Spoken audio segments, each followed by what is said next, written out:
started with a whisper, not the kind you hear in dreams or while slipping into sleep, but one sharp and pointed, like someone kneeling beside your bed, lips brushing your ear. I know what you did. I jerked awake, heart pounding so loud, I almost didn't hear the second whisper. The room was dark, except for the faint glow of the hallway light slipping through the door crack. My eyes adjusted quickly.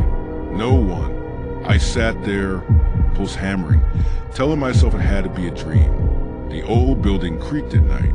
Maybe the radiator hissed oddly. But then I heard it again, this time from across the room. I saw you, Luke. That's when my eyes landed on the dummy. It sat on the wooden chair in the corner of my bedroom, frozen in that eternal grin, eyes wide and glassy, staring at me with pupils that looked painted on but felt aware. I hadn't touched it in weeks. I never should have brought it home. I found it in a flea market stall on the outskirts of town. I'd been hunting for oddities to decorate my new apartment. Something vintage, something weird. The vendor, a bent-backed old man with cataract-clouded eyes, had a strange setup. Old clocks that didn't tick, expired Polaroids of families with no smiles, a pair of stained children's shoes from the 1940s, and at the far end of the table, the dummy. It was wooden, not plastic like most modern ventriloquist dolls. Its paint was faded in spots, and there was a deep crack across its jawline. A stiff black suit was stitched to its torso, and inside its mouth had faint crimson smears that I tried not to stare at too long. How much? I asked. The man didn't even blink. It'll cost you sleep. I laughed. He didn't. 50, he said. I paid him in cash and carried it home like a trophy. I didn't even ask its name. I figured I'd give it one myself. Something dumb like Charlie or Walter. It wasn't until that night, after the second whisper, that I remembered what he'd said about sleep. I moved the dummy into the hall, placed it face down, closed my door, tried to convince myself it had been the wind, a dream, sleep paralysis, whatever my brain needed to cope. That night, I didn't sleep. Not really. I kept hearing the faint squeak of wood, like someone shifting a chair, but it was so distant and irregular that I told myself I was imagining it. The next morning, I opened the bedroom door. The hallway was empty. The dummy was back on the chair in my room. I hadn't moved it.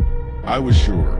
Its head was tilted now, just slightly, in a way I hadn't positioned it. The painted eyes faced the bed. My bed.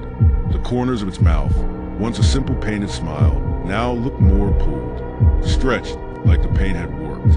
Or maybe someone had added to it. I examined the wooden controls on its back. They weren't motorized. The mouth moved with a tiny lever. Same for the eyes and head. Nothing was automated. No batteries. No tech. I told myself I was being paranoid, that I must have forgotten putting it back. That night, I had to know. I set up my phone on a tripod and aimed it at the dummy. Nothing fancy. Just a long, continuous video with the flash set to auto if the lighting changed. I hit record and crawled into bed, leaving the dummy in its chair by the closet. Midnight came, then 1 a.m. I drifted into sleep sometime after 2:30. I woke with a start at 6 a.m., grabbed my phone and watched the footage. For the first hour, nothing moved. At 1:47 a.m., the dummy's eyes blinked, not turned, not shifted, blinked. Its wooden lid slid over those painted irises, then opened again. I nearly dropped the phone. At 2:01, its head turned slowly to face the camera. Then its mouth opened, but no sound came out. I watched it sit like that for 5 solid minutes, mouth gaping, staring straight at the lens. And then at 2:07 a.m. it said something. The audio was faint, staticky, but when I turned the volume all the way up and used my headphones, I heard it. Luke, why did you bury her? I dropped the phone, literally flung it across the room. I hadn't told anyone about that night, not even the police. It had been an accident. I swear to God. Emily had slipped. She was drunk, screaming at me, clawing at my face. I pushed her away. She hit her head on the corner of the countertop. It wasn't supposed to happen. I panicked. I was supposed to call 911. Instead, I buried her in the woods outside the old quarry.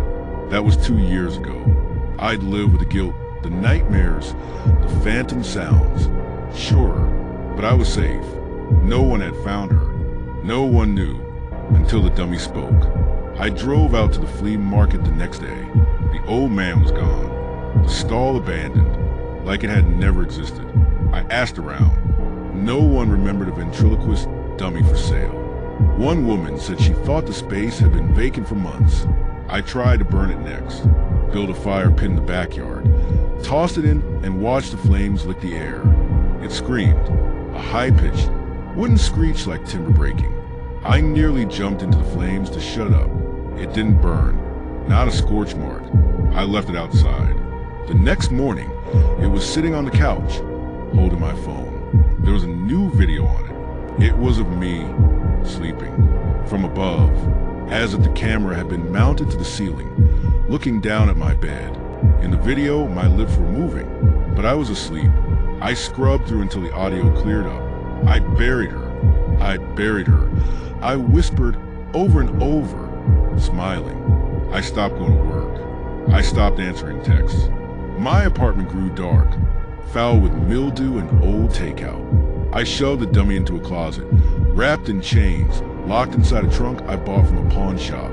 Every night, I still heard it. From the closet, tell them, Luke, confess. She's still in the ground, alone. I started seeing Emily in dreams. Not the warm version of her. Not the Emily I loved. The dead one. Head cracked open. Eyes weeping mud. Mouth hanging open in accusation. One night, I finally screamed at the dummy. I opened the closet, unlocked the trunk, and pulled it out. What do you want from me? It blinked. Its mouth moved. I want the truth. That's when I began asking questions. I thought if I gave in, if I indulged whatever malevolent force was living in that puppet, it might leave me alone. Who are you? Justice. Are you Emily? No. She weeps. I speak. Then who are you? It tilted its head. The eyes rolled toward me. I am the echo of what you buried. I am the mouth of silence. I began to cry. Please, I begged. Just leave me alone. But it didn't. It began asking me questions. Do you remember what she smelled like? Do you still dream of her hands?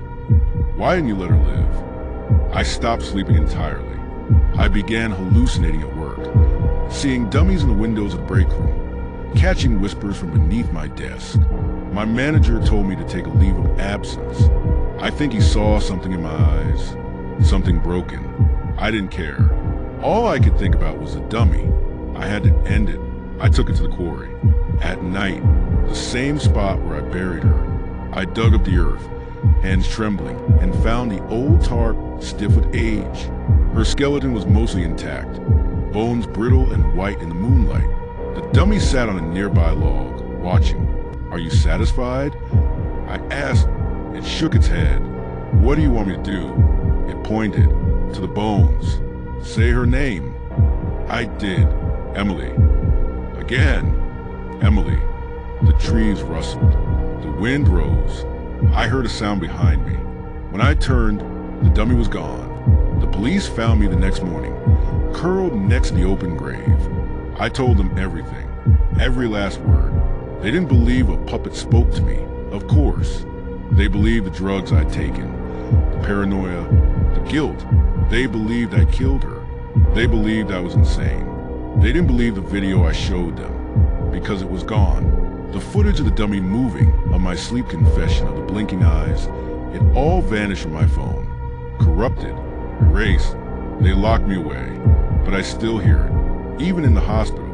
Even now, from inside the walls, sometimes behind the mirror, sometimes under the bed. It asks questions, and it wants answers. Still, you've been listening to MrGrimhour. If you ever find a puppet in an abandoned market stall, leave it there. Not everything old wants to be remembered. If you like this story, don't forget to subscribe and leave a comment telling me. What would you do if the dummy started talking back? Until next time, keep the lights on. Or better yet,